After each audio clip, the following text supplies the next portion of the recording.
Good morning friends. ఇప్పుడు మా puppies కోసం చికెన్ చేస్తున్నాను. Today I'm preparing chicken for my puppies.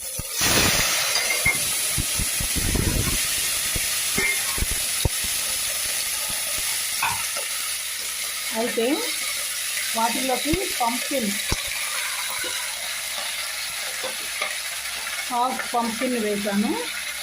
తర్వాత హోమ్ మేడ్ మసాలా,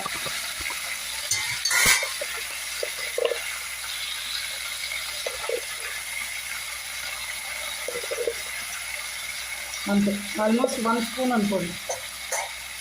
సో ఇది మునగా వాటర్ పోసేస్తే అల్లం చిన్నుల్లిపాయ పేస్ట్ కూడా వేస్తాను. ఇది నిండా నీళ్ళు పోసేసి కుక్కర్ పెట్టి 6 to 7 విజిల్స్ రానిస్తా.